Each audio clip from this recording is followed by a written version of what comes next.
The anime begins with a group of children dreaming of becoming heroes when they grow up. Their ambition is to become treasure hunters, traveling the world to explore treasure vaults in pursuit of wealth, glory, and ultimately, the title of the greatest heroes. They all aim to reach the imperial capital, Zabrudia, one day. Later, we meet Cray, a young man walking alone in the rain. It's revealed that treasure hunters are seen as heroes in the imperial capital. These hunters venture into dangerous ruins, known as treasure vaults, to collect hidden artifacts. Treasure hunting is a perilous job where hunters face monsters called phantoms, but in return, they can achieve great wealth and fame. One of the most skilled clans in the capital, First Steps, is holding interviews for new members at a tavern. A clan is described as a group of parties that support each other because a hunter can only accomplish so much alone. To reach higher goals, hunters must join a strong party to grow with their comrades. Cray, unfortunately, hasn't succeeded in joining one yet. When he arrives at the tavern hoping to join a party, a girl named Rhoda approaches him. Rhoda introduces herself, mentioning that she recently reached level 3. Cray introduces himself in return. Rhoda explains that she has been working solo, but struggled with a treasure vault called the White Wolf's Den.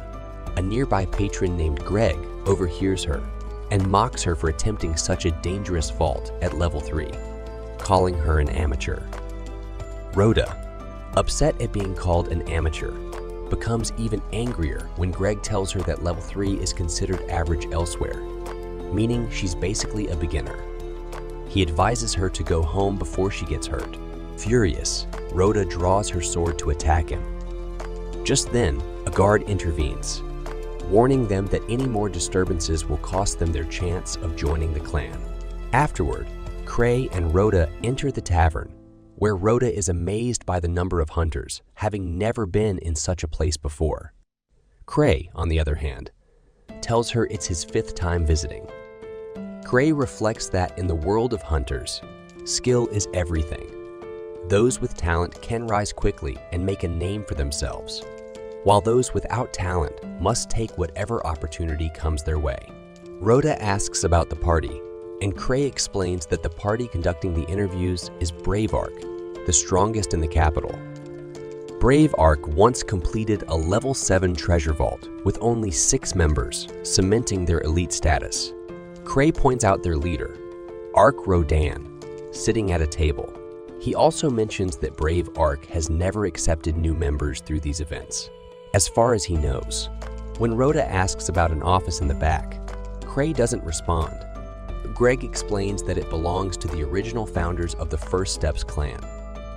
This group is called the Hazani, a title given to a young group who arrived in the capital a few years ago. Their talent allowed them to become one of the top parties in the city. Their full name is the Sad Souls, and they are Cray's childhood friends. The large turnout for this event is due to the Hazani accepting new members for the first time. Soon, an adventurer named Gilbert arrives, hoping to join the Hazani. He boasts about being level 4 and claims he doesn't have time for weaklings, saying he came because he heard the best were gathering and intends to be one of the strongest hunters. A girl named Tino stops him, telling him to know his place. Despite the vice president's warning to avoid conflict, Tino insists that she deserves to join the Sad Souls, angering Gilbert, who challenges her to a duel.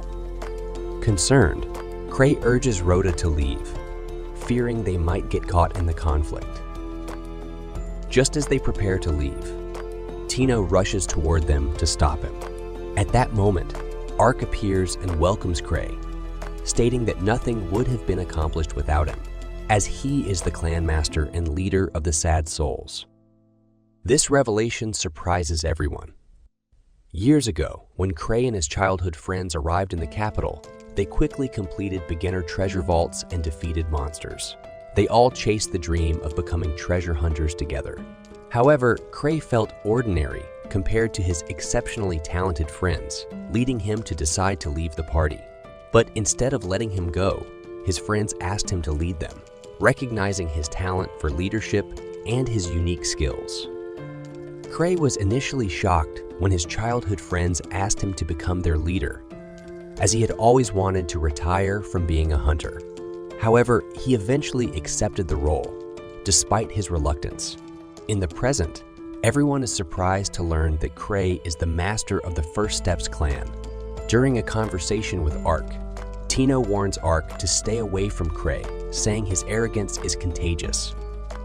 Ark mocks Tino, finding her amusing and accusing her of spying on the crowd while pretending to be a commoner. Cray admits he didn't have time to prepare, and Ark teases him for not wearing the formal outfit they were all supposed to wear. Cray responds that hunters never listen to him, so Ark isn't the only one at fault. Tino, upset with Cray, suggests removing him from the clan list for his disrespectful attitude. Cray explains that Tino is an independent hunter affiliated with the Steps, trained by one of his childhood friends. Ark then mentions he has found a promising new candidate. Despite Cray insisting they already have enough members, Ark insists that he has found someone worth considering. Cray agrees to trust Ark's judgment. Tino, however, declares that while it's an honor to be chosen, she has already decided to join Cray and isn't interested in joining anyone else's party.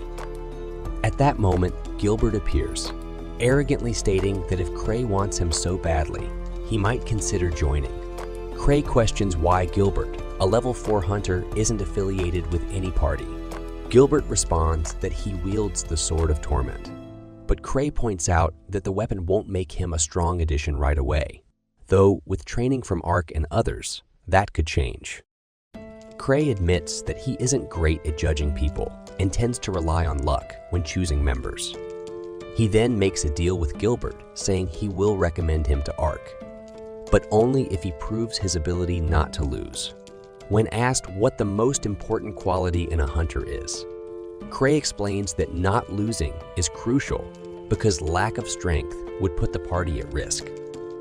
Gilbert, confidently, declares that he has never lost since becoming a hunter, shocking everyone. Cray privately doubts that Gilbert has faced a real battle yet. To test him, Cray removes a ring from his finger and offers it as a challenge. Whoever retrieves the artifact will be recommended to Ark. He throws the ring, and while Tino immediately attacks Gilbert, she cannot find the ring. Cray reveals that the ring is an artifact, and whoever finds it will be allowed to keep it. The next morning, Cray receives news of a massive brawl that took place during Ark the Brave's recruitment event, which ended with the venue being blown up. Luckily, there were no injuries, but the Association of Explorers wants to speak with Cray about the incident. Ark finds the situation amusing, while Cray instructs Eva to bill Ark for the tavern's repairs and make sure Ark attends the meeting with the association. Eva points out that Cray relies too much on Ark and that the association specifically requested his presence. Cray, knowing the branch manager Garak, declines to go, predicting that Garak will come to him instead. He also mentions that his stealth tool, a mask allowing him to disguise himself, is broken, making it inconvenient to leave without guards. Despite his reluctance, Cray decides to meet with Garak. At the mansion, Cray apologizes to Garak for the chaos, explaining that the damage was only material and that no civilians were harmed. He adds that the tavern owner understands the situation. Kina, another character, tries to calm Cray down and asks Garak not to be too harsh. She hands Cray a book. Garak insists that even without formal complaints, a prominent clan like First Steps must set a good example for other hunters, and letting them get away with this behavior wouldn't be right. Cray explains that the Association of Explorers, or Guild, assigns jobs to hunters, some of which are poorly paid, have tight deadlines, and are extremely difficult. These are often referred to as routine work, and Cray struggles to find anyone willing to take them. Kina jokes that Cray's talent for provoking others has reached new levels. Cray responds by selecting an easy task and assigning it to Ark. Eventually, he finds a rescue mission, which he emphasizes should be taken seriously.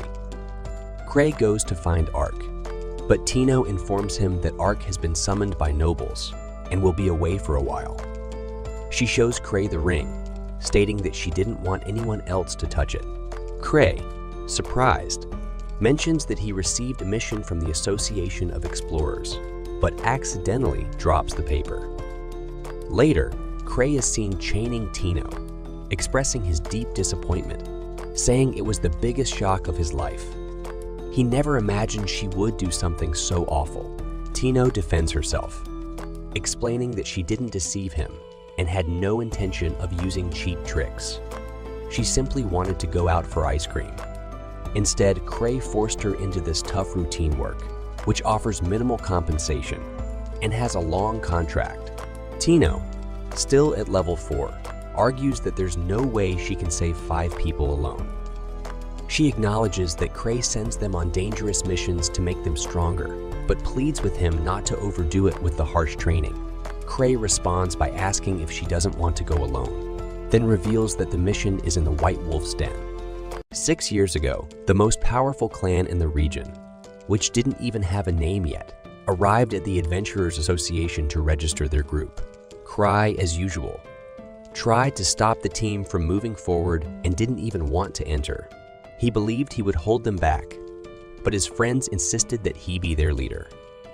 There was no turning back now. Since Cray was being difficult, the boldest member of the group kicked open the door and marched into the association, introducing himself as Luke Sickle, the best swordsman in the world. Beside him, Liz Smart told him not to hog the spotlight and introduced herself as the most powerful blade in the universe. Luke explained to a staff member that he was amazing because, as Cray always said, the truly strong don't choose their weapon. Since Luke used a wooden sword, it proved he was the most dangerous. Cray, feeling embarrassed, just wished Luke would stop mentioning him. The receptionist handed Cray a form, explaining that a team's name represents its spirit. The group hadn't thought about it. So Cray saw this as a chance to pick a terrible name and get out of being their leader. He drew a strange skull and called the team Strange Grief. Everyone hated the name, but just when Cray was about to step down, his friends decided to keep it, calling it Genius. That's how the Strange Clan was born. In the present day, Greg is shocked to learn that the lifeless-looking kid is actually the master of the Pagadas clan.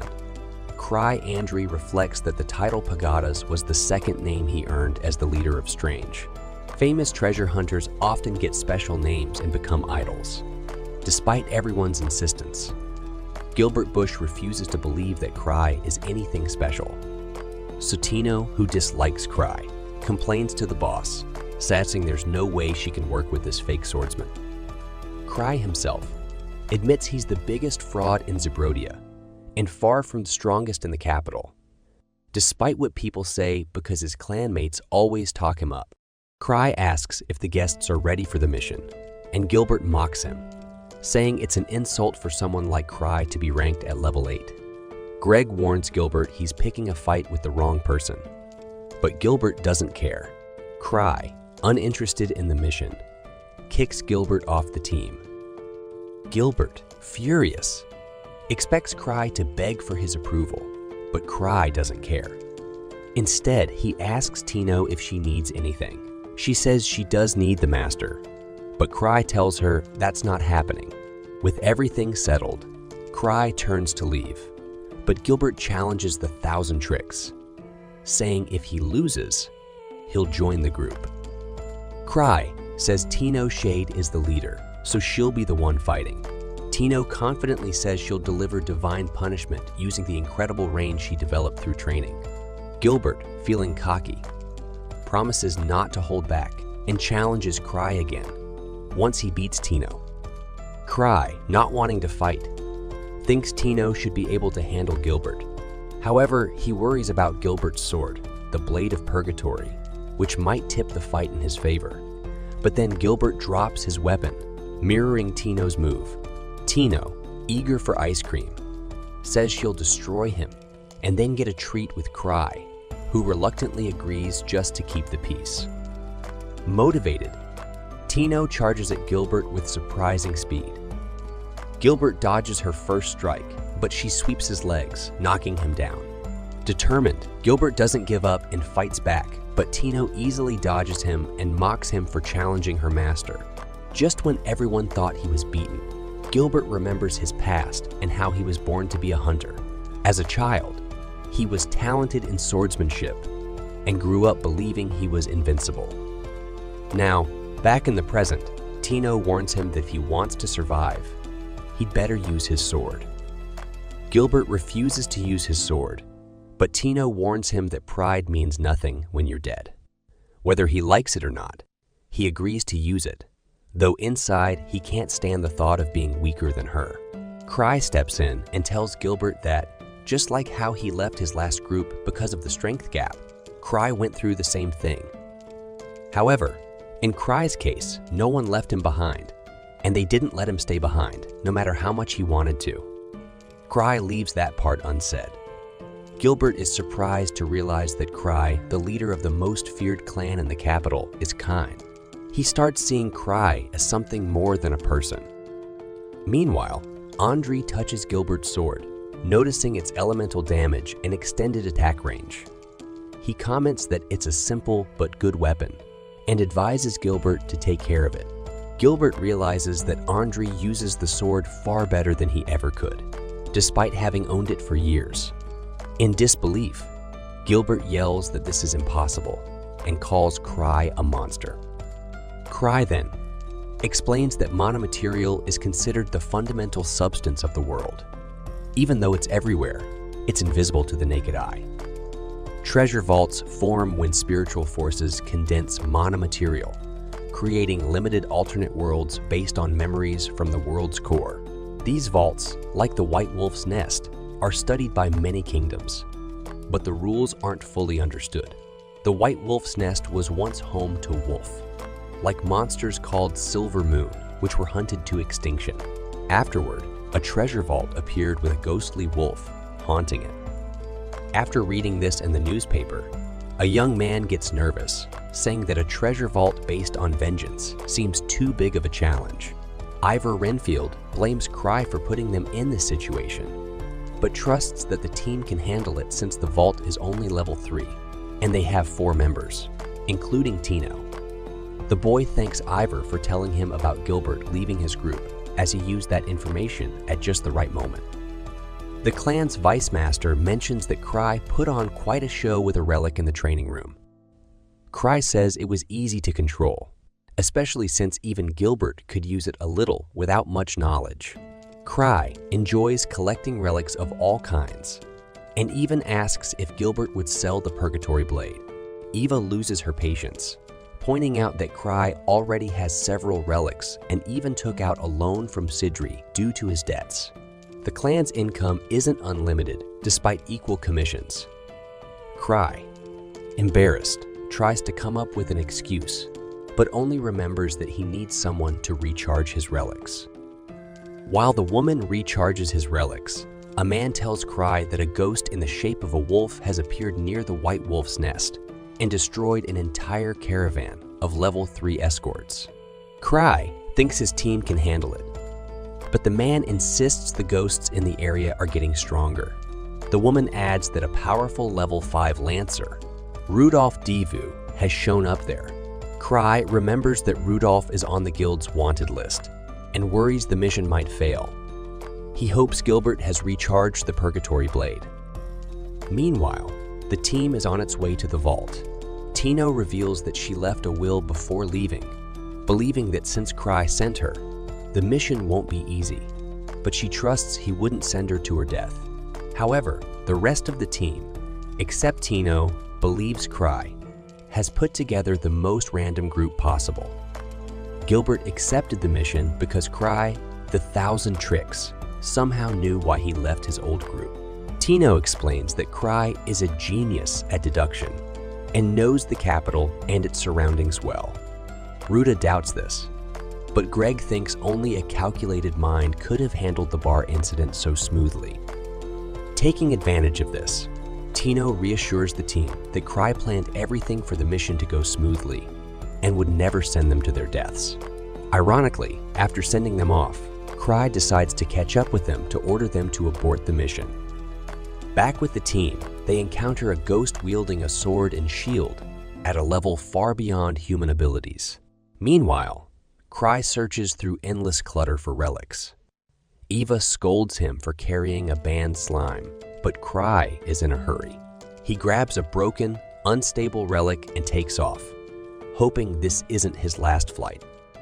This brings an end to SO2. Years ago, in the early days of Grieving Soul, the clan had only been in the capital of Zabrudia for a week when Gilbert was already furious. His prized sword, the Blade of the Testament, shattered like a twig. The other Envia's members joked that fighting a ghost Cyclops with a stick would be hard, while Tino Shade pointed out she never expected to find a Cyclops in a level 1 vault since those monsters belong in level 4. A drunken tavern customer overheard their conversation and called them rookies, claiming that a Cyclops would never appear in the Goblin Cave. And even if it had, there was no way they would have survived. But when 2 female members of the clan showed him the Cyclops, the adventurer was left speechless. Cry, reflecting on the scene, thought to himself that this was exactly why he didn't want to bring the creature along. Fast forward to today, Gilbert Bush slices a werewolf in half. Exhausted, Ruta complains that this kind of monster shouldn't be in a level 3 vault.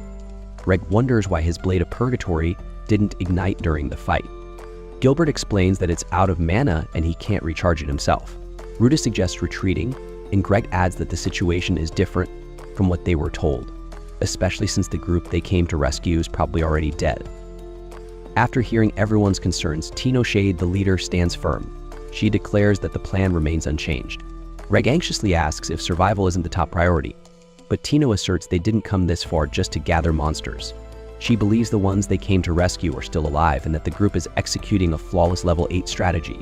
Even depleting the Blade of Purgatory's mana was all part of the Master's plan. The group pushes toward the White Wolf's Den, where humanoid wolves armed with bows and firearms await.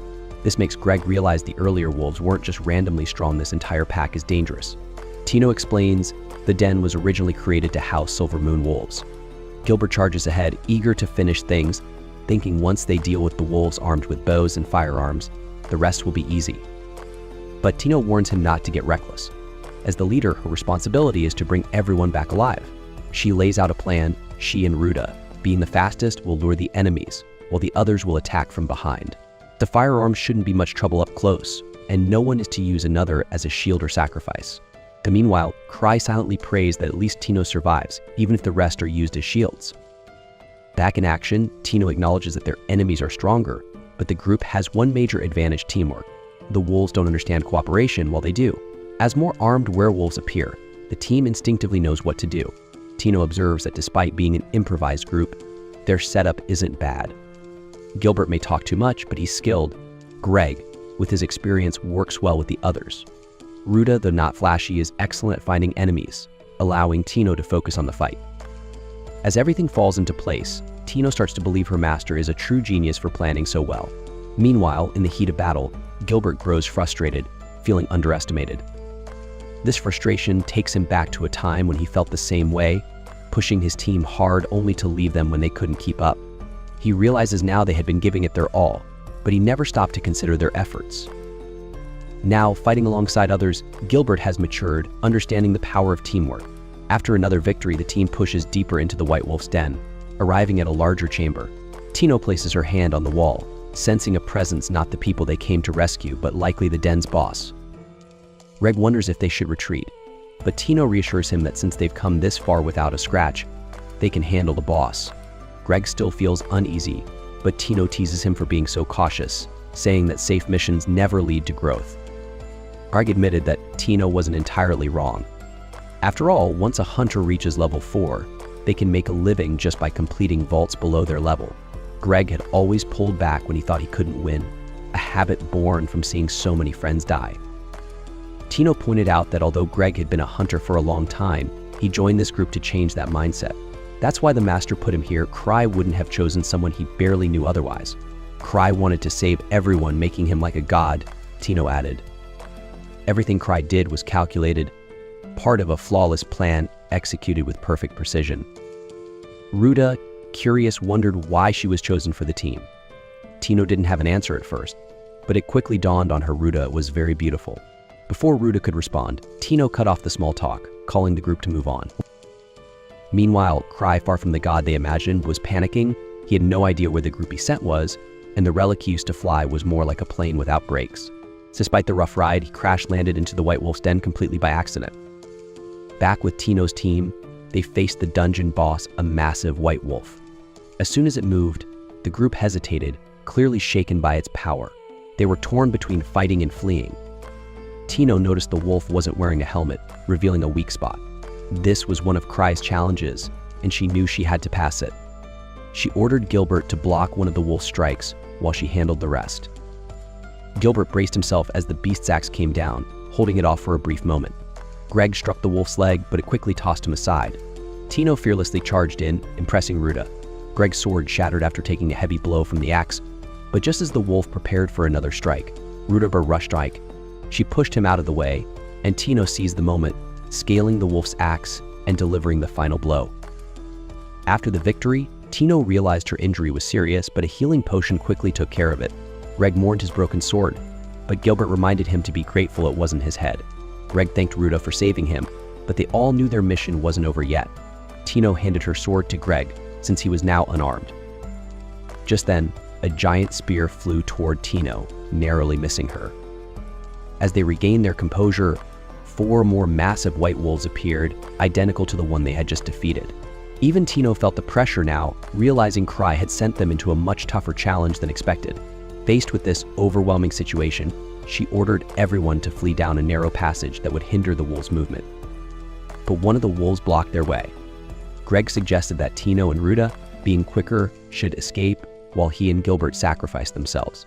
However, Tino insisted that the wolves' eyes were their greatest weapon, and they had a chance if they attacked as a team. The formation quickly came together, with Gilbert leading the charge.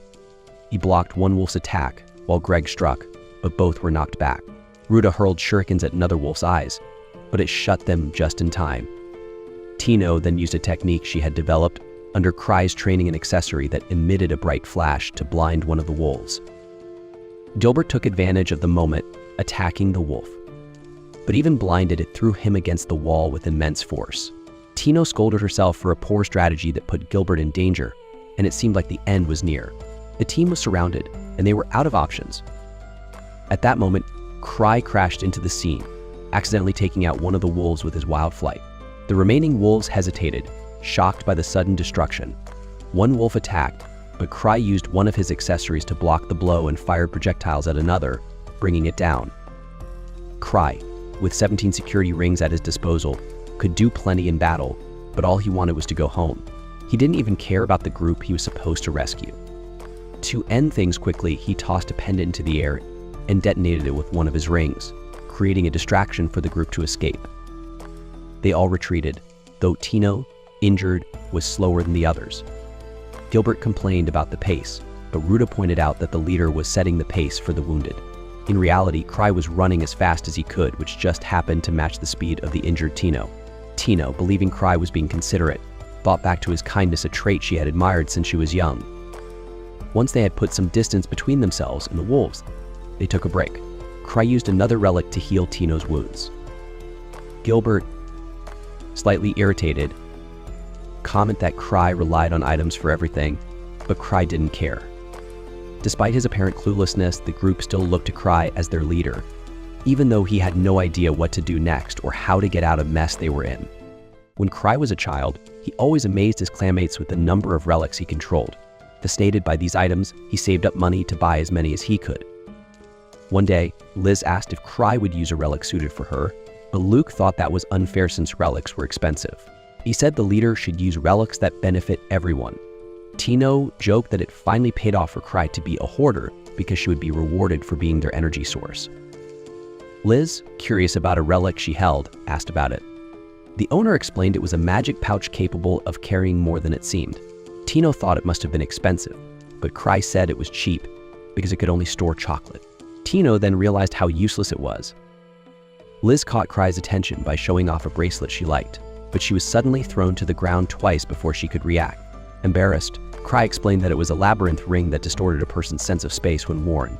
Meanwhile, Luxical was struggling. Cry then revealed that the bracelet was cursed. So later, Luke developed an intense desire to harm others. Fortunately, the dangerous relics were later used as training tools for Luke and Liz. Fast forward to the present, Cry's group was walking through the narrow corridors of the White Wolf's nest. The paths split continuously, making everything look the same, and there was no way to tell where they were. Despite this, Cry was somehow leading the group, even though Tino and Ruta were the rogues. Cry glanced back, trying to see if Tino would look at him. He worried that she might hate him for bringing her on this chaotic mission. When she did look back, Cry thought she might not want to talk to him anymore, causing him to panic. Even though she had always said she adored him, Cry felt he had made a huge mistake and figured he might need to apologize. Gilbert then asked if they were heading toward the exit, making Cry look back again, leading the whole group to do the same. Internally, Cry admitted they were supposed to be heading for the exit, but he didn't know the way. Tino then informed Gilbert that figuring out the leader's plan was part of the training, and revealed that they had never been heading toward the exit. Even Cry was surprised as Tino explained that she had checked the map and knew where the cave's pathways led. To get out, they would have to return to the boss chamber. At that moment, Cry realized he had messed up, especially since he hadn't even known the giant wolves were the bosses. Ruta then asked where they were headed, even though she knew it was part of the plan. But Cry stayed silent because he had no idea. He just wished the others wouldn't rely on him so much. Also, if you are enjoying our video, then don't forget to like, share, subscribe, and comment on how much you would rate this anime. They kept walking in silence until Cry took a turn. The others, however, noticed something in the opposite direction, and Tino reiterated that everything her master did was for a reason. With that said, everyone ran in the opposite direction. Confused, Cry went to check what was happening and found the soldiers they had come to rescue. The leader, Rudolph, thanked them, and Tino gave all the credit to her master, claiming he always knew what he was doing. Cry responded that it felt more like a coincidence, which puzzled Gilbert. Greg noted that it only made Cry seem more mysterious. Ruta mentioned she had given potions to the wounded, but they were tired and needed food. Cry then pulled out his magic pouch filled with chocolate and handed it to the soldiers. Gilbert asked how the pouch worked, but Cry said it was a secret. Greg admitted he thought there had been a mistake when he heard the missing soldiers were level 5, but Rudolph explained that they had been caught off guard by a strong enemy. It wasn't the wolves that had overpowered them, but a lone ghost with a skull-covered face, likely the embodiment of the wolves' resentment. After the humans exterminated the wolves, their hatred had accumulated in the vault and turned into this powerful entity. Rudolph believed his theory was correct, because he couldn't think of any other explanation. He and his men had been confident, but the ghost still existed. Craigist seemed to be on the same level as the legendary 1,000 Swords, the greatest swordsmen in the capital. These were warriors who had trained with the sacred blade, and one of them, a lunatic capable of defeating anyone with a wooden sword, was Luxical, Cry's childhood friend and member of Straggery. Cray thought the ghost was strong, but it seemed like an exaggeration to place it on the same level as the 1,000 Swords. In any case, Luke wasn't there and Tino wouldn't be able to defeat the ghost. Cry regretted not waiting for Ark. In the end, he suggested everyone leave before they encountered the creature. However, since Tino Shade was the mission leader, they had to respect her decision. Tino felt inferior to her master, but Cry assured her it was possible to succeed, and he would step in if she needed help. Cry was tired of leading and wanted to pass the responsibility to someone else. Tino accepted the challenge, agreeing that the best plan was to get out as quickly as possible. As they resumed their journey, Tino led the way to the exit. Rudolph wanted to stay behind to buy time, but Cry assured him everything would be fine as long as he was present. Leon, one of Rudolph's subordinates, insisted on staying because his superior had only accepted the mission for him. Suddenly, dozens of howls echoed through the cave. Cry calculated that he had 5 safety rings left. On the 6th try, he would die for real. He no longer had relics to use, and the shooting ring wouldn't stop the enemies. To make things worse, the citrus slime had disappeared, and his sword was lost. Cry wondered what he would do next. So meanwhile, a mysterious figure was moving through the misty corridors, teleporting elsewhere. A Cry's group sensed something serious was about to happen as Rudolph prepared for the coming danger. Cry stood in front of Tino and assessed the situation. He thought that if he used the Night Hiker and became a human missile, he would die once, but he could manage a surprise attack. Suddenly, 4 purple flames lit up the room, revealing the ghost everyone had talked about. The presence of the enemy was overwhelming, and everyone began trembling in fear. Behind the ghost, another figure appeared with a sword, and Tino started saying her final goodbyes to her master. Cry, however, was puzzled, wondering what Liz Smart was doing there. Without delay, Liz teleported to the ghost's flank and delivered a powerful kick, slamming it against the wall. She then returned Cry's lost sword and explained she had come running after hearing about their trip to the vault. Liz couldn't believe Cry worried so much, nor could she believe that Tino, his apprentice, couldn't even pick up trash properly. She grabbed Tino by the arms, and when Gilbert tried to speak, Liz kicked him in the chest, warning him she was in the middle of an apology. She asked Tino if her incompetence was due to poor training or a lack of ambition. Losing her temper, Liz cursed Tino, saying she would die in the gutter before causing problems for Cry's reputation. Tino, overwhelmed, knelt and begged for forgiveness. Cry stepped in, telling Liz that Tino had done great on the mission and that Liz herself was doing an excellent job. Liz, feeling proud after her master's praise, remarked that all Tino lacked was the will to die. At that moment, a giant wolf appeared, wielding a minigun and firing wildly. Liz calmly put on her mask and seemed to stop time, grabbing one of the bullets midair. After the shooting stopped, she dropped the bullet and scoffed, angry that the enemy had underestimated her with such a pathetic weapon. She criticized Tino for being scared of such a toy, ruining her reputation as a master. Liz then leaped at the wolf, kicking it in the head and dragging it to the ground with a powerful trail of energy that exploded on impact. In the chaos, she screamed that killing enemies in whatever way you liked was the most fun thing in the world. Now only the ghost and its sword remained. It attacked Liz with impressive speed, but she caught the blade with one hand, showing Tino that this was how it should be done. Such a move didn't even require much effort. She then kneed the ghost in the stomach and punched it to the ground. As Liz fought, she taught Tino the importance of attacking with everything you've got, even if it risked your life. Calling Tino every name imaginable, she made the poor girl cry. Cry observed that the ghost stood no chance against Liz and thought that it was the battles between Liz and Luke that had caused Stragri to grow so much. Liz Smart had become faster than anything, earning her the nickname Broken Shadow. Back in the capital after their victory, Gilbert announced that Cry could keep the Sword of Purgatory. However, Cry declined, saying he wanted to restart his journey from scratch. He dreamed of becoming strong enough to catch bullets like the Broken Shadow. Tino, Greg, and Ruta didn't believe him, but Cry just wanted to dream and be happy. Since he wanted to be as strong as Liz, Tino offered a piece of advice about Stragri's personalized masks. 6 years ago, Cry had messed up the order and requested masks without eye holes, but the members still thought they looked cool and officially adopted them. A year ago, a girl named Citrusmart gave Cry a slime because it made her feel safer. Citri, an alchemist and member of Strange Grief, is known for her unusual behavior and is part of the Capital Science Institute. She's also the mind behind Sigri and was once the most renowned alchemist, earning the nickname Prodigy. Sometimes, Citri has Craig test out her strange creations. When it came to the slime, she warned Cry to be very careful. If he ever dropped it, it could endanger the entire capital. Now, Cry is anxiously searching all over his room for Citri's slime. After a long search, he sits down, thinking about where it could be.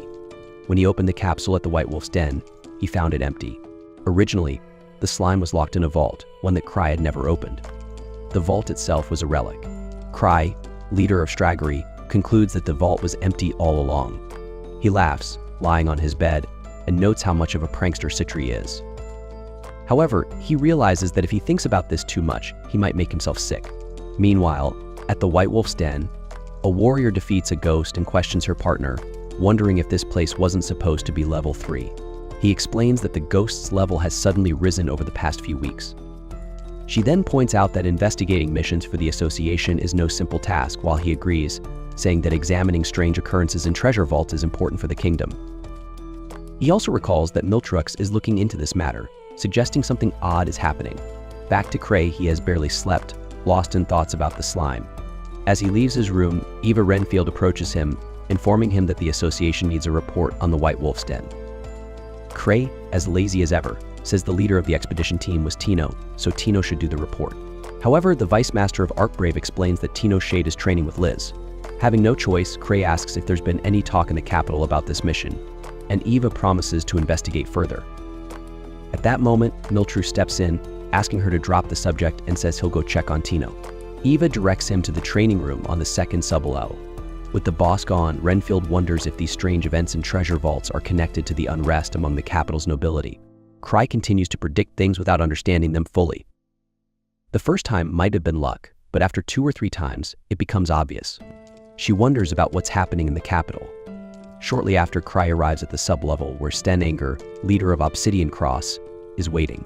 Sten quickly asks Cry to stop Broken Shadow as it's interrupting the training hall. Cry argues that fighting monsters is his expertise.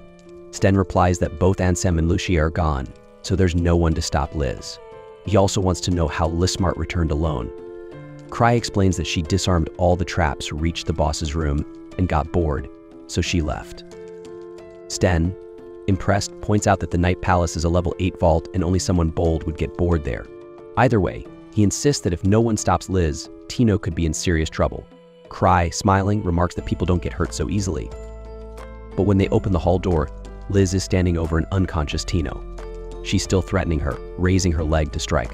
Cry realizes he must stop the training to prevent any harm. Liz abruptly stops and explains to Cry that she was only training Tino, noting that Tino has great potential but is still too weak. Liz comments that she was stronger than Tino at that age. Cry, understanding Liz's passion, asks for the training to stop since Tino has reached her limit. Liz, in disbelief, wonders why he's stopping her as if it's a big deal. Suddenly, Tino grabs her ankle, saying she can still keep going. Cry, noticing Tino's mask, asks her about it. Liz, pleased with Tino's determination, resumes training. Cry steps out and informs the others that once Liz is in her training mode, she can't be stopped. Though Sven is concerned, he thinks it's beneficial for Tino to get stronger. Switching topics, he mentions that the North Route has been closed due to a rise in ghost sightings. The two have tea, and Sten adds that an investigation is underway. It seems they caught the Night Order off guard. Cry heard about adventurers encountering ghosts from White Wolf's den, and figures this is why Gark wants to meet him. Reflecting on this, Cry wishes Ark were there, as he's strong, smart, and trusted. Ark would handle things smoothly, but since he's unavailable, Cry decides to do what he can to buy time. Watching Cry's calm demeanor, Sven comments on how relaxed he is, leading Cry to think it's because the issue isn't his. At that moment, Cry has an idea he'll send Obsidian Cross to meet Gark, hoping they'll take over. He asks the team to inform the Adventurers Association manager that he won't be able to make it. Then, Cry quickly leaves, brushing off another responsibility. This prompts the second member of Obsidian Cross to question why their leader always avoids missions. Sven replies that the newcomer doesn't understand Cry's unique mindset. Cry's always been like this, but it's this very nature that makes him the force behind Straggery and Obsidian Cross. Sven even believes that in some ways, Cryandry is like a monster, not to be underestimated. Meanwhile, Gark is informed that there hasn't been any change in the energy near the White Wolf's nest, and his assistant notes that the mana levels are the same. Gark decides he'll meet with Cry tomorrow, confident he knows something. In a mysterious laboratory, Gart, an older man known as the Master of Magicians, remarks that he hadn't expected a high-level hunter to get involved in this situation. Other men, all in uniforms with the same symbol, approach him. One of them says it's only a matter of time before the Adventurers Association finds this place, but Gart insists that no troops shouldn't be underestimated. Another man adds that regular hunters wouldn't understand the work the Master of Magicians, who is head of research for the capital's Akasha Tower Division, is doing here. Gart explains that the mechanism they're working on channels the immense power of energy lines and that storing it is affecting the treasure vaults. If their experiment succeeds, it might even allow them to create treasure vaults at will. Some members of the group worry about the need to abandon the lab and start over, especially since Sophia, who oversees the defense system, is away on vacation at this crucial time. The Master assures them that he granted her leave and has contacted her with the Harmonic Stone, so Sophia Black will be back soon. He believes she would have already resolved this if she were here. Meanwhile, Cry is having a nightmare of the capital in flames and under attack. He wonders if Citri's slime could be that dangerous, but quickly dismisses it since his dreams never come true. Suddenly, he's startled as Liz wakes up beside him, though it's not the first time she's snuck into his bed. The girl eagerly invites him to spend the day with her. When Cry heads downstairs, he encounters Gark, but Liz jumps in, saying Cry's busy today, and hints at the presence of Broken Shadow. The association manager demands the report she was supposed to complete on the Night Palace, but she snaps back that the association always piles work on Cry. To avoid spoiling her plans, she kicks the manager in the face, but he skillfully blocks and warns that even he has limits. As the two start brawling, Cry takes the chance to invite Kina for tea. While with the manager's assistant, he nearly reveals there's more going on than just the white wolf's nest issue, but pretends he can't share more in case anyone overhears. Secretly, Cry is aware he might have released a dangerous slime in the capital, but can't admit it. Meanwhile, the hall becomes a battleground as Liz and Gark clash, with Liz taunting him for being out of shape. Gark finally loses his patience and channels an overwhelming energy from within. When Cry returns to the hall, he recalls how the branch manager of Zabrudia was once called the War Demon, back when he was level 700. To prevent further destruction, Cry urges them to stop fighting. Eve arrives and is horrified at the mess in the hall. Cry and Liz then go out together, with Liz poking fun at Gark, saying he's become a weak old man. Gark insists no troops would believe it, but Liz doubts he could clear the Night Palace at his current level. Cry asks her if the dungeon boss was harder than the one in White Wolf's Nest. Liz casually mentions that defeating the nest boss was so easy she didn't even notice it was a boss. Cry suddenly remembers that Citri and the others are still at the Night Palace and realizes that if they don't return soon, the lost slime could create chaos. Seeing his concern, Liz asks what's wrong, and he asks her what she'd do if Zabrudia were destroyed. Liz replies she would flee south with Cry, as she's never seen the sea, and it would be a perfect opportunity. With that, she leaves her bag with him and runs off to pin down a random civilian, accusing him of watching them suspiciously. Cry asks her to let the man go, and he bolts. Now safely away, the man wonders why Miltrux let him go and suspects that Cry knows more than he's letting on about the plan. If you enjoyed this, drop a comment and subscribe for more. When Sven arrives, he quickly realizes he's fallen for the trickster's usual antics. His boss has thrown him into a chaotic mess. The ghosts in the den are far stronger than they anticipated. Meanwhile, the protagonist and Liz Smart arrive in the most dangerous area of the capital, though a group watching them believes the real danger there is the notorious Shattered Shadow. Liz wants to know if Cry has any business in the area, and he simply replies yes without going into details. As they walk, Cry remembers Eva telling him that several people have disappeared in this area recently. Although disappearances aren't unusual here, he's concerned that Citri's slime might have attacked someone nearby. He also recalls that a new ice cream shop opened here, so he figures they can accomplish two things at once. Liz asks again about their purpose, and Cry casually invites her to the ice cream shop. The ice cream man, who they had previously helped, sees them approaching through the shop window and panics. He fears they might have followed him and suspects that freeing him was a setup to lure him here. This new ice cream shop, however, is actually a hidden research center that Cry must not discover. The man quickly tries to close up, but Sophia Black returns from her break and steps inside. Liz knocks on the rolled-down door, demanding they let her and Cry in, but Cry calms her down, suggesting the shop is probably closed. Liz smells something sweet and insists she saw the shop open just moments ago. But Cry, not wanting trouble, suggests they leave. Inside, the man breathes a sigh of relief as he watches them walk away. After finishing their outing, Cry reflects that he didn't gain any leads on Citri's slime. He asks Liz when Citri will return from the Night Palace, but instead of answering directly, the Shattered Shadow offers her help, perhaps out of jealousy. Cry clarifies he needs someone knowledgeable about magical creatures, so Liz gives in, telling him Citri took various types of equipment and might be a while. Later, Eva enters Cry's office and informs him that they've assembled a team to help investigate the White Wolf's den. With Ark unavailable, the Obsidian Cross has volunteered. Cry, uninterested in the details, tells Eva to handle it, but is informed that the team will include a relic research specialist for a thorough investigation.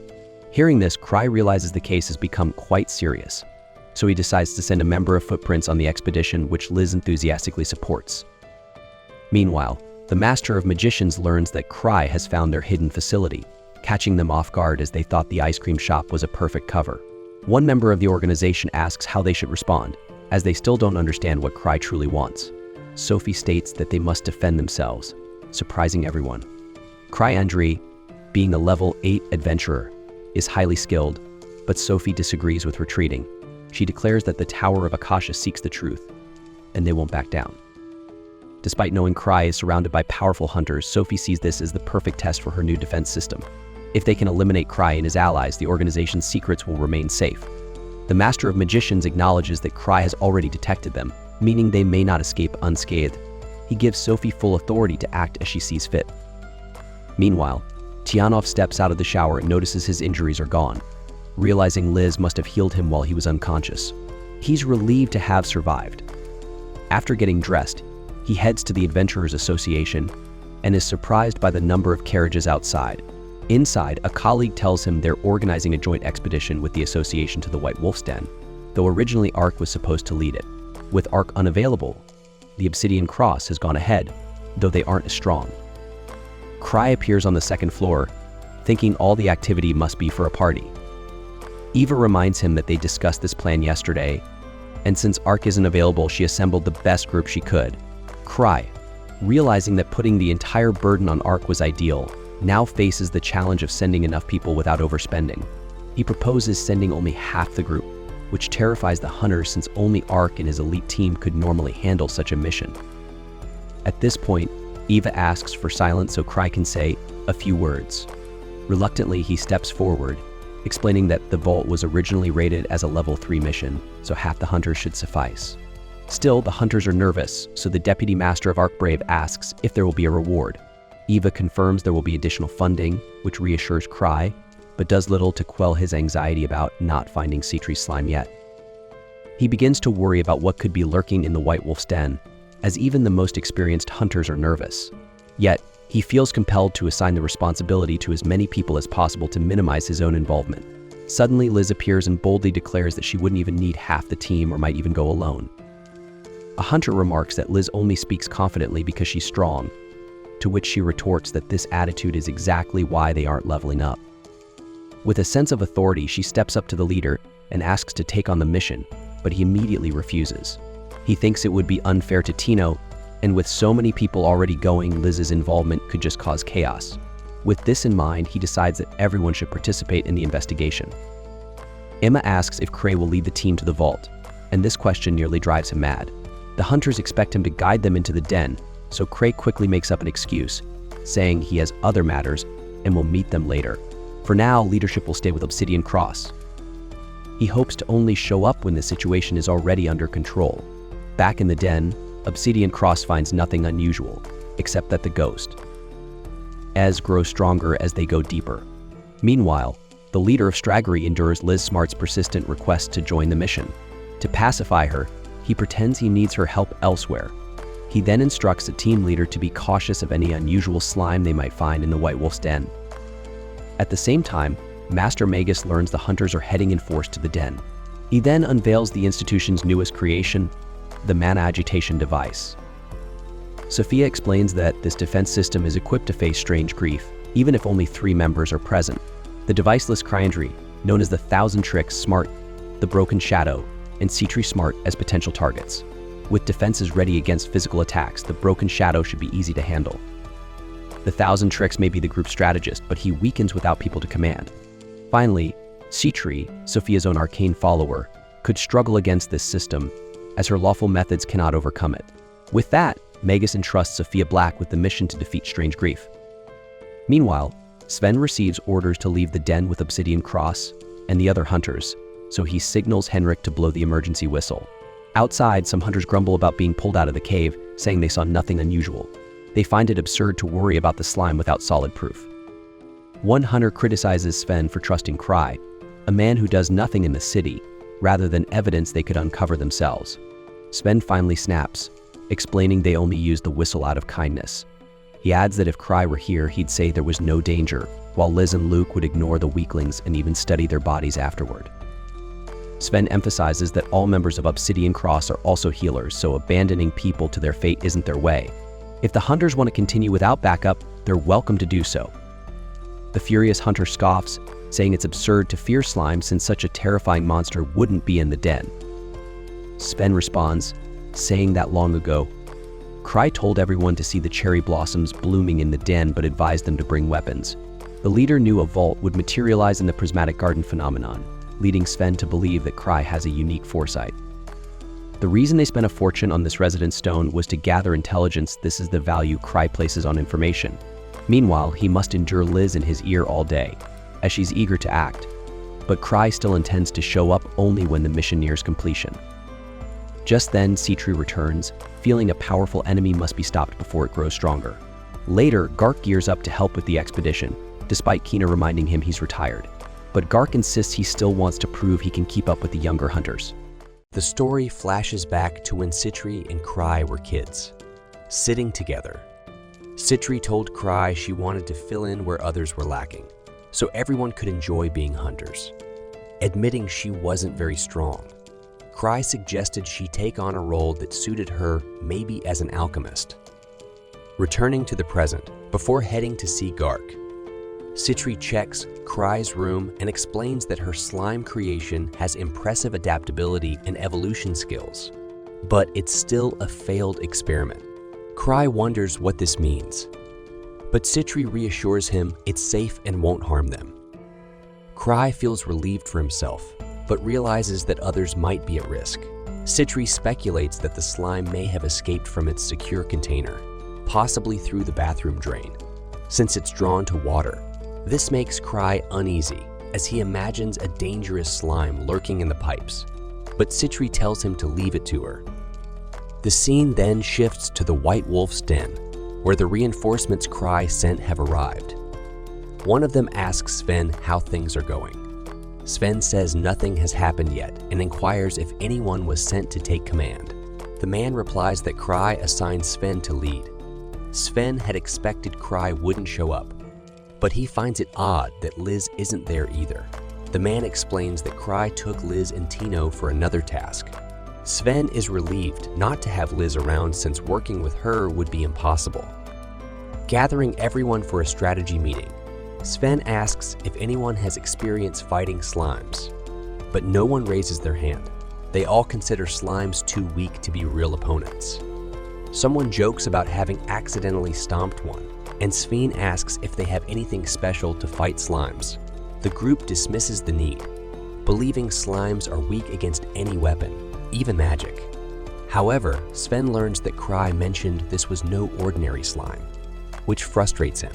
Gain, a member, mocks everyone's concern over a slime, but Sven warns him that he'll likely be the first victim, which annoys Gain. One of the hunters, an alchemist named Talia Widman, reveals she worked with Citri on a slime-killing drug. She isn't sure if it'll work on this slime, though. The scene then moves to the Akashic Tower's hideout, where Noctis Cochlear talks to his disciple, who assures him their forces will annihilate the hunters they're up against. Noctis asks her for her first move, shifting the scene back to the White Wolf's den. Sven organizes his team, instructing them to use whistles to signal discoveries or emergencies and assigning some to rescue duty. As the mission begins, they find little unusual, only some wolf knights in the treasure vault. They start wondering if Cry was mistaken.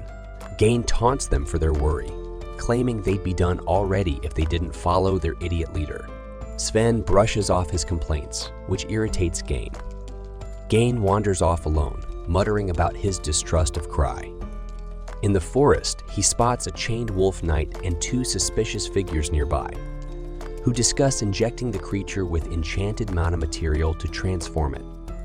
Gain confronts them and quickly defeats them, but one manages to inject the wolf knight with mana material. The knight transforms into a slime-like creature, breaking free. Realizing the danger, Gain blows his whistle. Hearing it at camp, Sven orders his team to recall everyone from the labyrinth. The hunters rush toward the source of the whistle, and Sven asks one of Gain's team members where he is. The teammate replies that Gain hasn't returned, which surprises Sven. Soon, they find Gain, but he's badly hurt, with one of his hands severed. Gain says that Thousand Tricks was right. There's a slime in the forest. They soon spot it, and Talia realizes she's never seen a slime like this before. Sven orders the mages to distract the giant creature, saying they need to stop it here. He fires an arrow, but it has no effect. The mages hit it with spells, but even after all their attacks, the slime is completely unharmed. Meanwhile, Henrik helps bandage Gain's wound. Gain tells Sven that some strange people injected the wolf knight with something weird, which transformed it into this monstrosity. Sven fires more arrows, but the slime seems unaffected. Sven can't believe both physical and magical attacks are useless. When a hunter asks what they should do, Sven replies that they can't leave this monster here. As the slime attacks, he orders everyone to dodge and hold it back since it moves slowly. He pulls out a special drug Talia gave him earlier. Talia explains that the slime should self-destruct on contact with the drug. Sven distracts the slime and drops the drug in its path. When the slime steps on it, it explodes inside the creature, but it still doesn't fall. Talia is shocked the drug failed. Sven, convinced it's no ordinary slime, hears a hunter mention that Cry had warned them it was slime-like. Frustrated, Sven wonders how many times Cry will almost get them killed. Just then, Citri arrives, announcing that the slime is shielded by a magical barrier. Sven is surprised to see her. Citri explains that Cry sent her, anticipating trouble. She tells everyone that a strong magical force surrounds the slime, creating a barrier that deflects arrows and magic, a force even stronger than a level 8 treasure vault. As Citri analyzes the slime, it lunges at her, drawn by her high mana level. She pulls out a capsule and throws it at the slime, telling Sven to shoot it. He does, and the slime is destroyed. Sven asks what she threw, and she explains it was anti-mana material. Dark arrives asking if it's over, and Sven is surprised to see him ready for battle. Citri says Gark gave her a ride and hints that she has a theory about who's behind this. At the Akashic Tower hideout, Noctis is surprised.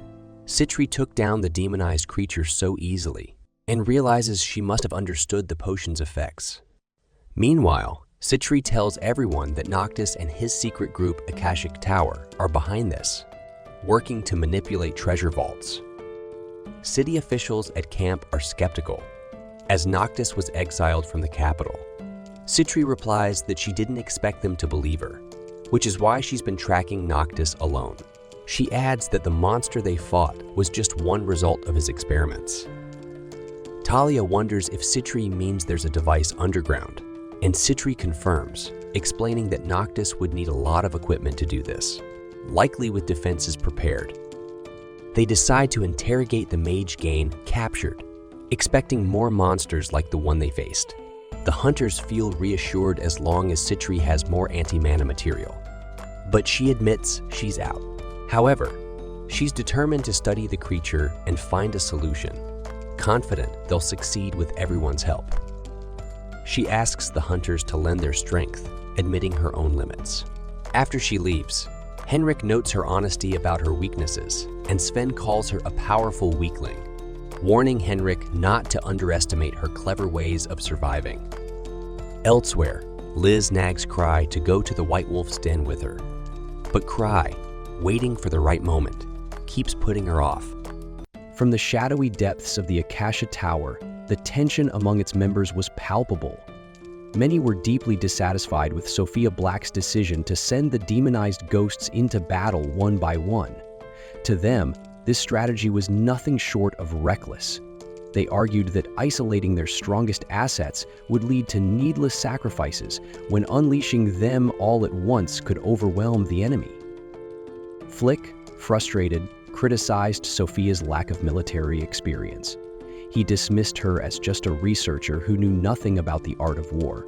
Her communication stone was unresponsive, and she had conveniently left to check the defense systems. Annoyed, Flick reminded his comrades that their opponent was the infamous Thousand Tricks. Facing such a cunning adversary without proper preparation would lead to disaster. One of the group pointed out that the Master had given Sophia full authority, but victory mattered more than following orders.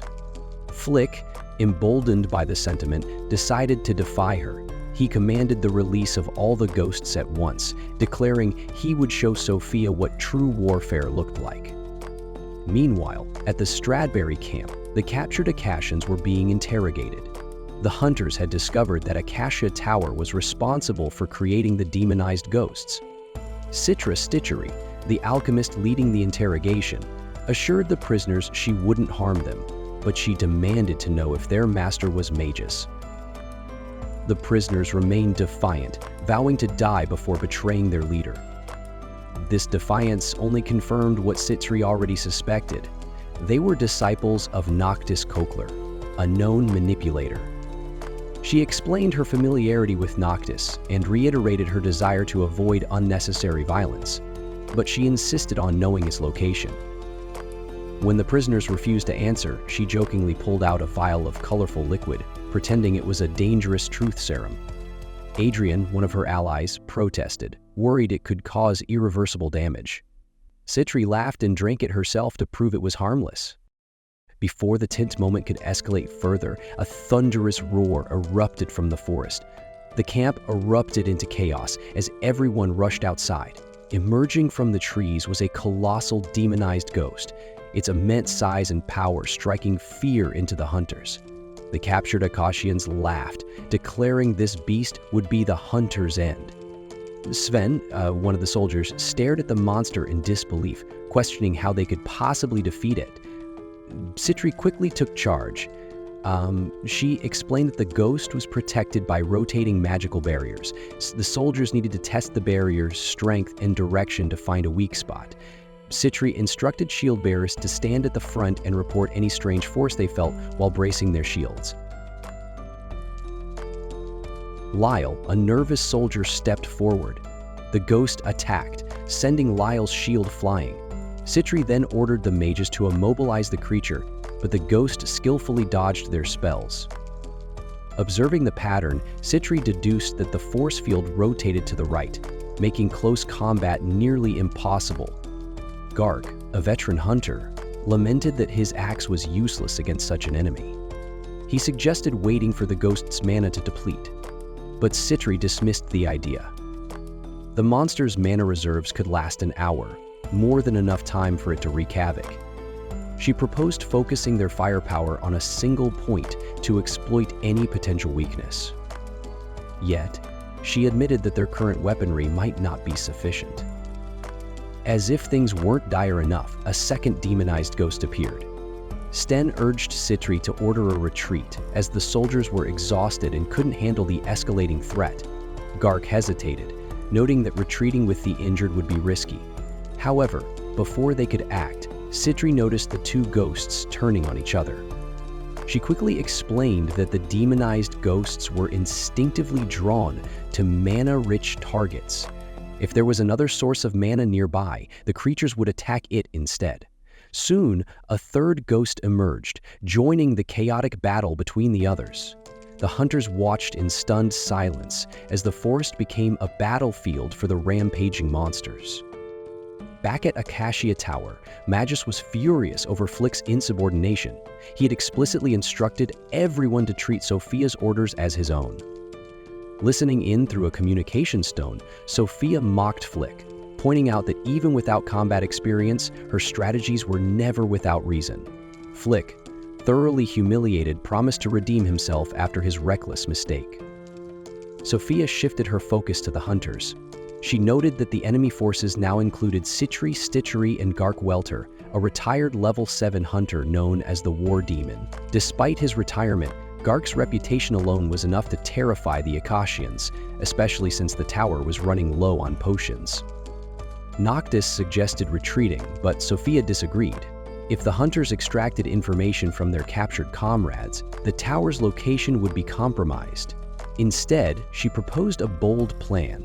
They would release the Malice Devourers, luring the enemy into formation, and then unleash their trump card. Flick was reluctantly assigned to command the Malice Devourers. Despite his apprehension, he vowed to succeed, determined to restore his tarnished pride. At the Stragri camp, Talia observed Citri's smart with admiration. Known as the Prodigy, Citri was not just a genius among hunters, but also someone who pursued truth fearlessly, no matter the dangers ahead. Her brilliance was undeniable, but what set her apart was her commitment to staying within the bounds of the law. Talia could not help but feel a pang of envy, believing she could never match Citri's intelligence. As Talia reflected, Sten interrupted her thoughts. Frustrated, he grumbled that the anti-slime substance had failed. He added that Kreia never provided crucial information on these missions and complained that the enemy wasn't even a slime as previously described. Shaking off his irritation, he noticed the prisoner's unbroken focus on Citri and asked Talia to remain vigilant before walking away. Meanwhile, Gark approached Citri with a drink and urged her not to push herself too hard, warning that the Hunters Association could not take on the Tower of Acacia alone. To his surprise, Citri confidently revealed that she had deduced the location of the enemy base.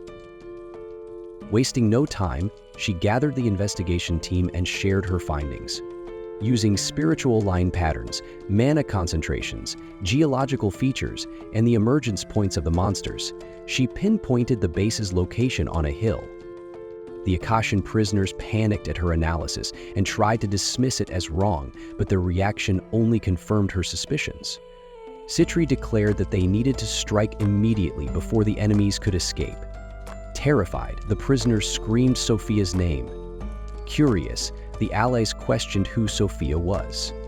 Citri revealed that Sophia Black was not only her arch-rival, but also the mastermind behind the Tower of Acacia. Alongside Noctis Cochlear, Sophia was one of the most cunning and despicable mages Citri had ever encountered. Citri vowed to end this once and for all, determined to see Sophia locked away in the Southern Historia prison. Elsewhere, Cray, Liz, and Tino made their way toward the camp. Known as the Thousand Tricks, Cray admitted he had arrived earlier than planned. He had hoped to appear only after the situation was resolved, as he lacked the relics and defensive tools needed for combat. The path was pitch dark, prompting Tino to reach for Cray's hand for guidance. Before she could, Liz snapped at her like a jealous guard dog, declaring that Tino was far from worthy of such an honor. Cray, amused, corrected Liz's misuse of light years as a measure of time rather than distance, but let the matter drop. Using his owl vision relic, he scouted ahead, unsure how long the relic would last. Liz assured Tino that she would obliterate any threat in their path, and instructed Tino to follow her lead. Cray, reflecting on his earlier criticisms of their mission leader, muttered that he might have avoided injury if he had listened more carefully. Citri, who had rejoined the group, commented that Cray was born to be a treasure hunter and could easily reach level 10 someday. While Cray might be weak in battle, Citri pointed out that combat strength was not always what mattered most. Sven asked Citri why she had not brought her usual magical creature companion. She explained that Killiam was undergoing maintenance, but their conversation was interrupted when a ferocious spell struck the group. Above them, Flick appeared, boasting about the calamitous thunder spell he had unleashed. Confident in his power, he declared that Sophia Black's assistance would not be needed as long as he was in charge. Flick landed among the wreckage, lamenting the amount of mana the spell had consumed, but satisfied with the destruction it had caused. Sven, still standing, recognized the attack as coming from the Tower of Acacia. Citri emerged unscathed, unimpressed by Flick's display. She noted that using Arya's spell was a reckless move, especially when hostages were involved. Citri dismissed the attack as minor compared to the high-level threats they often faced. She drew a pistol filled with a strange liquid and used it to heal Sven. Reinvigorated, Sven launched a counterattack against Flick, knocking him down with a swift strike. Before Sven could finish him off, a Malice Devourer intervened. The creature blocked Sven's next attack and prepared to retaliate. Gark stepped in, wielding his axe to protect Sven. Meanwhile, Citri quickly regenerated her other allies, readying them for the next wave of battle. Back at the Akashian base, Magus was furious with Flick. Not only had Flick failed to bring all the Malice Devourers as ordered, but even his calamitous thunder had failed to stop the Hunters Association. Magus suspected that the unfolding events were part of a calculated plan orchestrated by the Master of Tricks.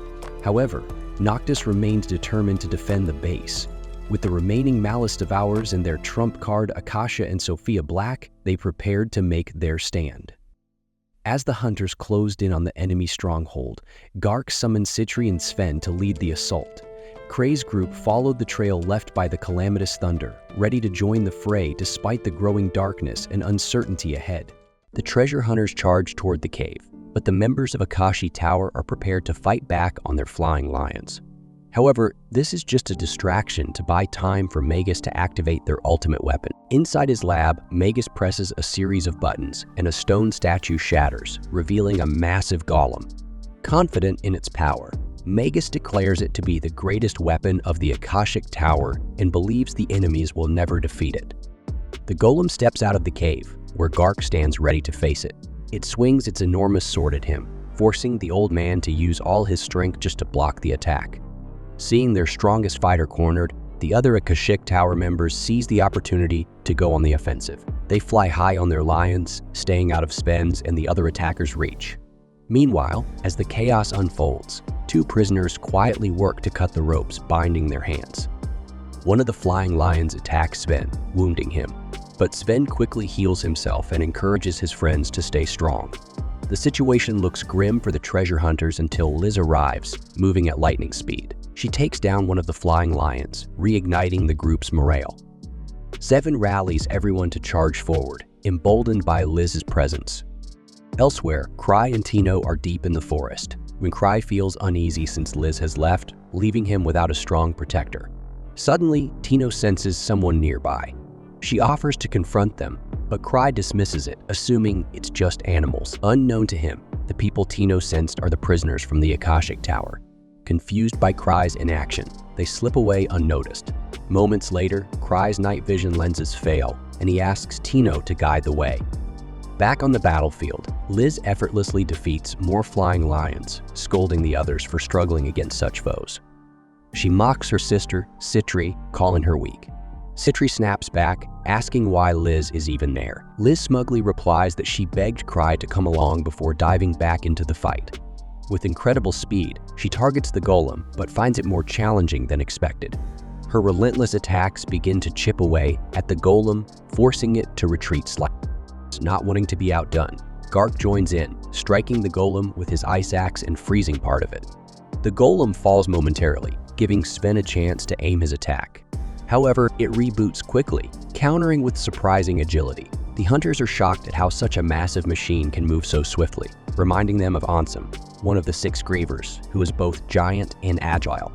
Liz speculates the golem might be modeled after him, but dismisses the thought, focusing on destroying it. As Liz prepares her next move, the golem detaches its hand, revealing a cannon. It fires at Liz, grazing her abdomen and forcing her to retreat since she struggles with ranged attacks.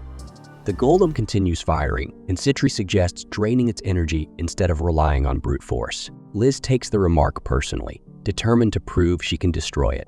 She unleashes a powerful combo, causing the golem to collapse. Gark then strikes its foot, hoping to finish it off. But the golem activates thrusters on its back, flying into the air. Frustrated, Liz gives up on trying to defeat it alone. At that moment, Cry arrives, casually asking how everyone is doing. Despite the chaos, he appears unfazed, and the hunters feel reassured, confident the fight will soon end with Cry's help. The golem locks onto Cry and flies toward him. Tino clings to Cry in fear, but Cry, clueless as ever, doesn't react. Suddenly, before the golem can hit him, it's repelled, crashing into a wall and powering down. The others ask Cry what incredible move he used, but he admits he didn't even see the golem because his mana-powered lenses stopped working. Confused, he asks why everyone is making such a fuss. With that, the fight ends, and the treasure hunters raid the Akashic Tower's base, taking everything they can. Later, Cry receives a report from Citri, who thanks him for sending Liz to help at the perfect moment. However, Citri isn't done. She declares her intention to destroy the Akashic Tower herself. Meanwhile, 2 prisoners who escaped during the battle regroup with Magus and the others who fled. They believe the red-haired alchemist among the treasure hunters is Sophia and inform Magus of her infiltration. Despite this, Magus refuses to fight Cry again, fearing his unpredictable power. He decides to leave the Empire and recalls Sophia. Elsewhere, Cry meets with Gark and a government official to discuss the Akashic Tower. Cry, however, admits he knows nothing and suggests they speak to Citri instead. Hearing her name, the official grows nervous, recalling an incident 3 years ago when Citri was falsely accused of causing a massive jailbreak. Although her title was stripped, Gark intervened to prove her innocence. Since then, government officials have avoided her. At the Akashic Tower's makeshift base, Magus's disciples capture a terrified woman they believe is Sophia. Magus confronts her, but when a flying lion reacts aggressively toward her, he realizes she's telling the truth. She isn't Sophia. At that moment, the real Sophia appears with a bottle of wine, leaving everyone confused. Without hesitation, she reveals herself to be Citri, removing her wig and robe. Panic spreads as Magus demands to know why she impersonated Sophia. Citri calmly explains that she is Sophia, shocking everyone. She clarifies that she joined the Akashic Tower out of admiration for Magus's research and helped him achieve results. However, she says it's time to stop. She reveals that Cry allowed Magus's men to escape as a warning to her to abandon the project and return to him. Though she insists she hasn't revealed anything, she admits Cry can see through lies. She explains that Cry orchestrated everything to test their experiments against high-level hunters, which was largely successful. Citri confesses she intervened when the golem attacked Cry because she didn't want it destroyed. She warns that all research has been confiscated and arrests are imminent. However, the identity of Sophia will vanish without a trace, leaving Magus to take the fall. She then admits she borrowed her assistant's appearance due to her distinctive red hair. The assistant collapses in tears while Magus's disciples attempt to attack Citri. Commanding the flying lion to defend her, Citri forces them to back down. Magus retaliates with a powerful fire spell, killing the lion, but Citri remains unharmed. She reveals that she used a Citri slime Cry lost to absorb the attack. The slime devours the lion's body as Citri explains its ability to grow infinitely by consuming mana, horrifying Magus with its earth-devouring potential. She casually remarks that she wanted to test it against a mage of his caliber. As Magus tries to escape, his disciples activate a smoke bomb to cover his retreat. However, he bumps into a massive chimera blocking the exit and falls down the stairs. Citri reveals that the chimera was created from criminals. She broke out of a high-security prison, repurposing them as raw materials. Magus realizes she's far more ruthless than he imagined.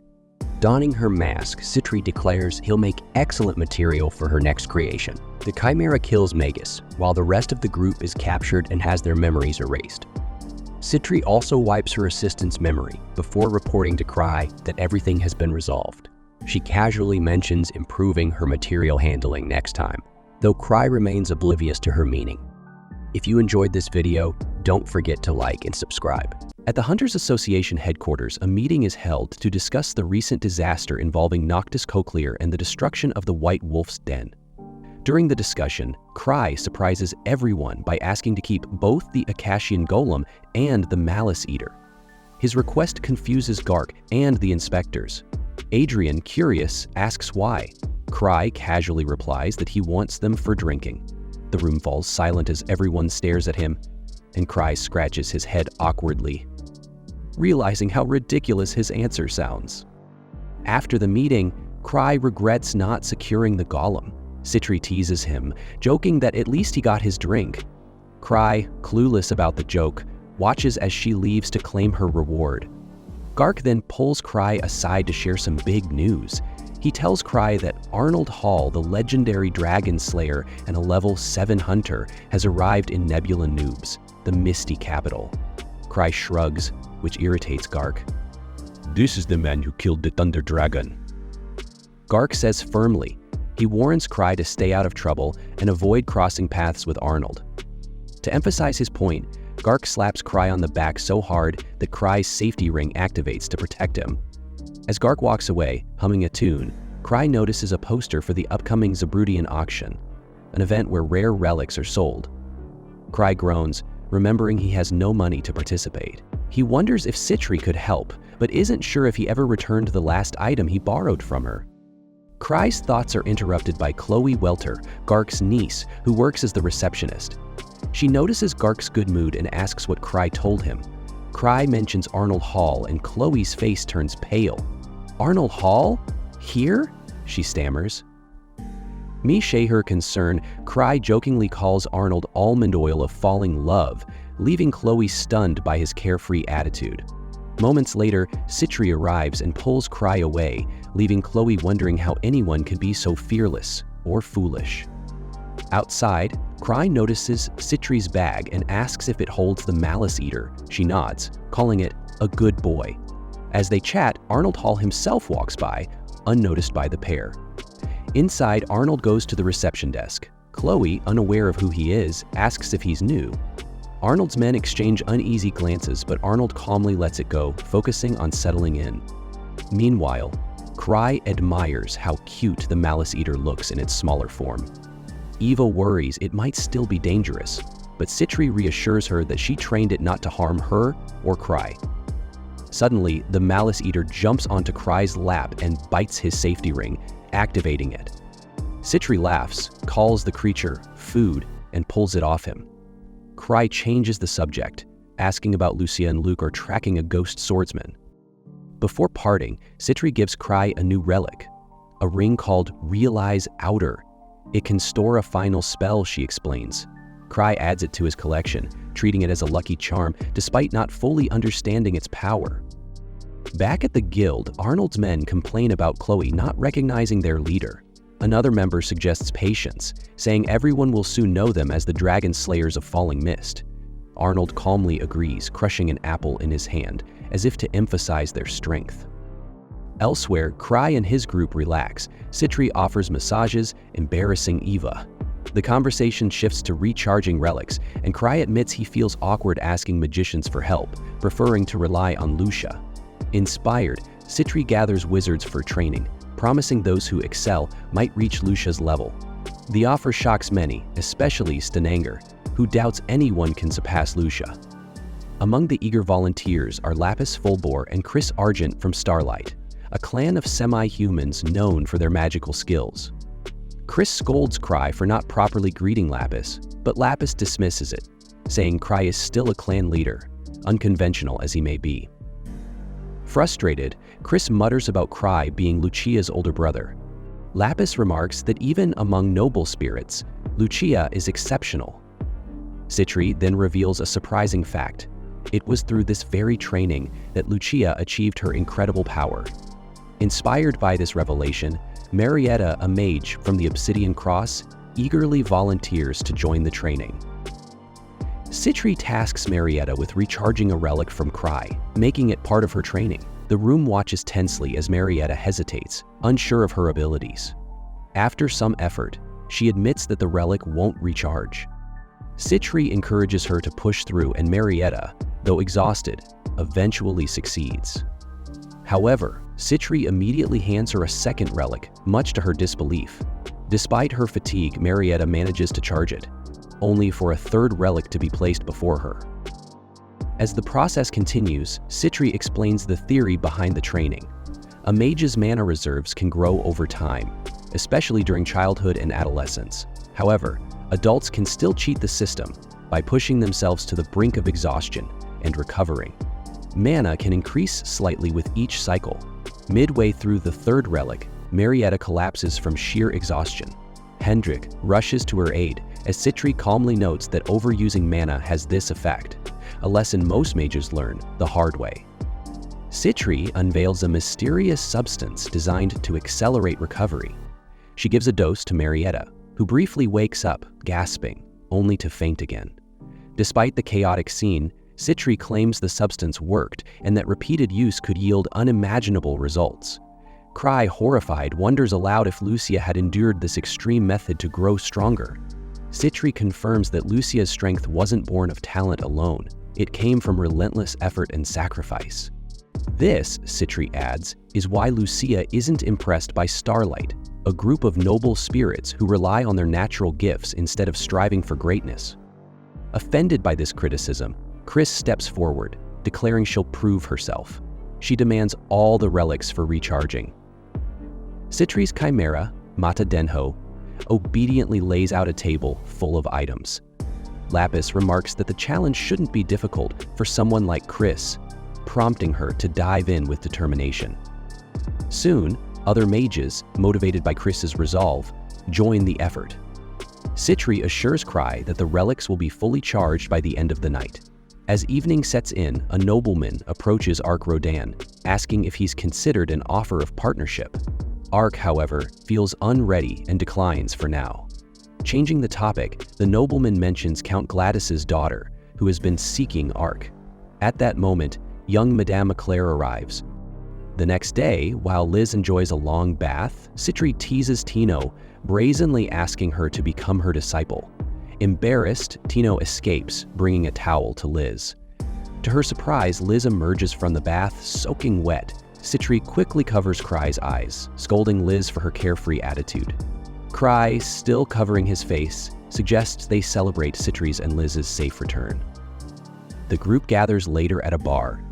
The celebration takes a wild turn when Liz accuses Citri of spiking her drink, noticing how quickly she became intoxicated. Though Citri denies it, Liz remains suspicious, especially when she sees Citri tampering with her cup. Confident, Citri challenges her sister to keep going with the drinking contest. Cry steps in and gives the spiked mug to the alchemist. With no way to back out, the girl drinks it and ends up completely drunk. She complains that Cry only sees her as someone to borrow money from and demands he repay her with his body. Liz doesn't take this quietly. She tries to stop her sister, but ends up knocking down a member of the Falling Mist by accident. At that moment, the other members introduce Arnold Hall, the hero of the Land of Mist. Arnold asks for women and drinks from the bar. Liz boldly offers to join him, but Arnold dismisses her, telling her to leave. Furious, Liz pours the mug over his head, smashes the glass on him, and knocks him unconscious. The crowd erupts in excitement at the scene. Now, the scene cuts to a flashback 3 years earlier. This is when Chloe Welter first took the entrance exam for the elite hunter school, First Steps. On that day, a guy named Lou Seichold, also known as the Blade of the Testament, made a dramatic entrance by taking down a competitor. He made sure everyone knew his name too. Chloe didn't pass the test and gave up on her dream of becoming a hunter. Instead, she took a job as a receptionist at the Hunter Association. Life takes some weird turns, huh? Back to the present, just a few hours after the bar brawl. Cry Andre, we'll just call him Cry, remembers hearing the name Arnold Hall somewhere before. Eva, his assistant, explains that Arnold is no small fry. He's famous for defeating a thunder dragon. Eva suggests handling things carefully and plans to get their boss Gark involved to mediate. Cry agrees, but he can't resist going off topic. He starts reminiscing about grilled thunder dragon with lemon. Apparently, the last time Citri brought him some, it was legendary. Eva, utterly shocked, scolds him, pointing out that thunder dragons are rare and their bodies are made of extremely valuable materials. Cry, he couldn't care less. Grilled dragon meat is grilled dragon meat. Priorities, right? Meanwhile, Arnold is busy fuming. He admits that the girl who smashed a mug over his head is probably a top hunter in the Imperial capital. But he's not about to let this humiliation slide. Determined, he and his allies march to the association's reception to find out who she is. Enter Boss Gark. He coolly explains that the mug assassin is none other than Liz Smart, a hunter nicknamed the Broken Shadow. She's so fast, she's practically a blur. Gark then casually shifts the conversation, mentioning that Arnold has already been causing trouble since arriving in town. Naturally, Gark had to warn Liz's guardian about a potential revenge plot. And here's the kicker. Liz's guardian is Cry himself. Yep, the same guy who was busy daydreaming about barbecued dragons. Cry isn't just any hunter though. He's a level 8 hunter, known as the 1,000 Tricks. Upon hearing this, Arnold's crew starts panicking. A level 8 hunter? That's serious business. Gark reassures them, saying Cry isn't the bullying type. He even offers a little peace deal. If Arnold and his gang promise to behave, Cry won't let Liz come after them again. Sounds fair, right? But then Gark pulls out a letter from Cry and, well, let's just say it's not what Arnold was expecting. The letter reads, "The thunder dragon was delicious grilled, so please bring some for me." Arnold is fuming. Gark, ever the cool operator, tells him to either accept the request or not. Then just walks away without another word, leaving Arnold stewing in his rage. Arnold decides he's had enough humiliation and declares Cry the 1,000 Tricks as his new nemesis. Because nothing says, "I'm over it," like plotting revenge. Meanwhile, Cry's assistant Eva drops a bombshell. His debt to Citri has now surpassed 10 digits. Cry, trying to act smart, starts counting on his fingers, but quickly realizes he's out of his depth. Eva does the math for him. It's around 10 billion. Yup, billion with a B. She asks what Citri plans to do about it. Cry explains that Citri has offered him 3 options, none of which are exactly ideal. Throw her in jail and delay payment. But here's the kicker. She'd feel lonely in jail, so she'd want her sister to join her. Marry Citri, which would make their finances mutual and erase the debt. Get engaged to Citri, which is like a trial run of option 2. Cry lays it out for Eva. Unless he finds a way to pay off this debt, his only way out is to marry Citri Smart. It's like a rom-com with extra zeros in the budget. Eva tries to be optimistic, saying they could cover the debt with revenue from their group, Strange Grief, as long as Cry doesn't blow the money on grilled dragon meat or whatever catches his fancy. She even suggests raiding a treasure vault for quick cash. Cry doesn't look thrilled, so Eva promises to come up with a proper payment plan, on one condition: no more debts. After she leaves, Cry becomes even more depressed, especially when he remembers the auction coming up. Meanwhile, on the street, Tino Shade overhears a conversation about Cry. Arnold's men are trying to dig up dirt on him, but all they hear are vague stories. One guy mentions Cry's supposed ability to see the future, while another says he's reached level 8 without a single mistake. Tino, being Cry's loyal follower, jumps in to hype up his master.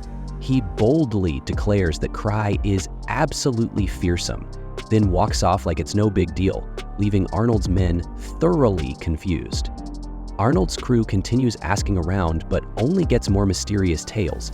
They learn that Cry rarely takes on missions and usually leaves the heavy lifting to his team. Apparently, Cry once found a treasure vault that just appeared in front of everyone, and on another occasion, he used his mind to isolate a giant golem. Arnold thinks Cry's reputation as 1,000 Tricks is completely overhyped. He believes the guy's all talk and no action. But here's the twist. Cry is a level 8 hunter, and Arnold, at level 7, starts wondering if maybe this guy has just avoided any real fights. Arnold's crew also chimes in, saying they've never actually seen these supposed 1,000 Tricks in battle. So, Arnold decides Cry must have gotten to level 8 by riding on the coattails of his allies. Determined to prove his point, Arnold vows to show this big, fancy imperial capital that he and his team are no joke. Meanwhile, Cry has bigger problems, like his astronomical debt to a company called Citrusmart. To escape the stress, he heads to his balcony for some air, but suddenly, his loyal follower Tino pops up like Spider-Man, asking if he needs anything. Cry, ever the opportunist, casually brings up that he needs help paying off his debt. Tino tries to process just how big this debt is, and it's so shocking, her nose starts bleeding. Things get even crazier when Cry jokes that he could clear his debt by marrying Citrusmart's owner, which makes poor Tino completely lose her cool. To lighten the mood, Cry takes her out for sweets on the street. On their stroll, they run into Arnold's gang, who immediately draw their weapons. Cry, the peace-loving guy he is, offers to kneel and apologize, but Tino won't have any of it. She calls Arnold and his crew bumpkins, and just like that, the fight is on. Cry's master plan is to stall until backup from his clan arrives, but for now, it's just him and Tino against Arnold and his 5 sidekicks. A, B, C, D, and E, so you're not doing an accident. Arnold mocks Cry, saying he only got to level 8 because of his friends. Enraged, Tino leaps into action. She charges at Arnold, but her attacks barely make a dent. Cry, meanwhile, is just looking around, praying for reinforcements. Things heat up when Tino finally lands a solid kick on Arnold. Annoyed, Arnold slams her into the ground and challenges Cry directly. At this point, Cry pulls out his secret weapon, a relic called the Tyrannical Authority. This thing emits a gravity-based spell that can immobilize even high-level hunters. Arnold is frozen in place, completely humiliated. Cry then lays down a challenge. Arnold can only fight him again if he defeats several top-tier clans. back at the sweet shop. Tino apologizes for not being strong enough to protect Cry and promises to help him pay off his debt. Meanwhile, Arnold's defeat becomes the talk of the town. Cry's sister Liz hears about it and jokes about putting Arnold in his place, but only with Cry's permission. Finally, Cry meets with his guild receptionist, Chloe, to send a message to Arnold. The message? I'll never forget you, until I no longer remember.